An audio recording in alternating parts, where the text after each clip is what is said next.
முத்தமிழா தன்னை வைகாலில் வாழ வைக்கின்ற கடவுள் முருகப்பெருமான் என்று அருணகிரி பெருமான் தன்னுடைய திருப்புகழிலே பதிவு செய்கிறார். முருகன் மிக மகிழ்ச்சியாக சந்தோஷமாக அதை கேட்பாராம். தமிழ் கேட்பது என்பது முருகப்பெருமானுக்கு மிக பிரியமானது. ஏனெனில் தமிழின் வடிவமும் முருகனின் வடிவமும் ஒன்று என்கின்றபடியினாலே முருகப்பெருமானை நாம் தமிழ் கடவுள் என்று போற்றி மகிழ்கின்றோம். தமிழினுடைய வடிவம் முருகு என்கின்ற நாமத்திலேயே இணைந்திருக்கின்றது. முருகப்பெருமானுடைய நாமங்களிலே மிக தொன்மையான நாமத்திற்கு முருகு என்று பெயர். முருகுகள் இளமை நாற்றம் முருகவேள் விழாவணப்பாம் என்று பேசப்பட்ட அந்த நாமத்தில் அருவி வந்த நாமம் முருகன் என்கின்ற நாமம். அந்த முருகு என்பது வல்லினம், மெல்லினம், இடையினம் என்கிற மூன்று இனங்களும் இணைந்த ஒரு அற்புதமான கூட்டின் வார்த்தை.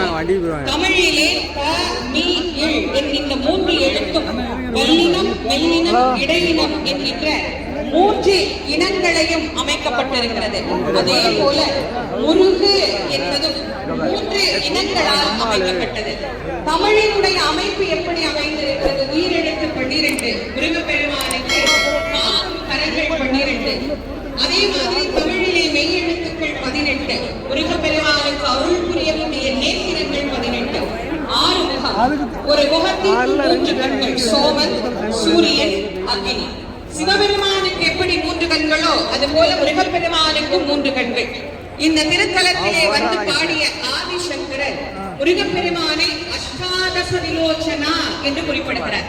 அஷ்டம் என்றால் 8, தசம் என்றால் 10, விலோச்சனன் என்றால் கண்களை படைத்தவன் என்று அர்த்தம். ஆக முருகப்பெருமானுக்கு 18 கண்கள். உயிரெழுத்து, மெய்யெழுத்து 2 முடிஞ்சது. ஆயுத எழுத்து அக்கண்ணா. அந்த அக்கண்ணாவை அப்படியே வச்சு வரைஞ்சோம்னா வேலினுடைய வடிவமாக ஆயுத எழுத்து வந்து சேரும். ஆக முருகன் தமிழின் பிம்பமாக பஞ்சாமிர்த வண்ணம் என்கின்ற ஒரு அற்புதமான நூல். இந்த பஞ்சாமிர்த வண்ணம் முருகப்பெருமானுக்கு ரொம்ப பிடிக்கும். முருகனுக்கு பஞ்சாமிர்தமே ரொம்ப பிடிக்கும். அப்புறம் பஞ்சாமிர்த வண்ணம் நூலா பிடிக்காம இருக்கும் சுவாமிக்கு. பஞ்சாமிர்த வண்ணம் எங்க பாடினாலும் முருகப்பெருமான் போய் கேட்பார். இந்த திருச்செந்தூரிலே கோவில் நடந்ததிலே அன்றாட இந்த பக்தர்கள் அதை பாடுகின்ற வழக்கத்தை இருக்கிறார்கள். அப்படி பாடுகின்ற வழக்கத்தையுடைய இடத்திலே இந்த செந்தி மாநகரிலே முருகனுக்கு தொண்டு செய்து கொண்டிருந்த ஒரு கிழவி முத்தம்மா பாட்டி அப்படின்னு அந்த பாட்டிக்கு பேர். அந்த கிழவி என்ன செய்கிறாள்? தினமும் தன்னுடைய வேலையெல்லாம் முடிச்சுட்டு போய் அந்த பஞ்சாமிர்த வண்ணத்தை கேட்டு மகிழ்வாள். அப்படி ஒரு நாள் அவள் கேட்டுக்கொண்டிருக்கிற போது யாரோ ஒருத்தர், ஒரு சின்ன பையன் மாதிரி இருக்கிறார், ஆனா தூணுக்கு பின்னாடி ஒளிஞ்சிருந்து எட்டி பாக்குறார் அப்படிங்கிறது தெரிஞ்சிருச்சு. யார் அது அப்படின்னு போய் கூப்பிட பார்க்கிறார். அவர் ஓடி போய் மறைஞ்சிடுறார். அடுத்த நாளும் அதே மாதிரி ஒருத்தர் நிற்கிறார், கூப்பிட பார்க்கிறார், ஓடி போயிடுறார். 3வது நாள் எப்படியாவது இந்த பையனை குடிச்சிடணும்னு உத்தமா பாட்டி போய் அந்த பையனுக்கு முன்னாடி நில்லுப்பா, யார் நீ, எங்கிருந்து வர்ற, ஏன் இப்படி தூணுக்கு பின்னாடி ஒளிஞ்சு நின்று இந்த பாட்டை கேட்கிற, நல்லா முன்னாடி வந்து உட்கார்ந்து கேட்க வேண்டியதுதானே அப்படின்னு அவர்கிட்ட கேட்ட உடனே பாட்டி, எனக்கு இந்த பாட்டு ரொம்ப பிடிக்கும், இந்த பாட்டை ஏதோ கேட்கணும்னு எனக்கு ஆசை, அதனாலதான் நான் இங்க வந்து கேட்கிறேன்.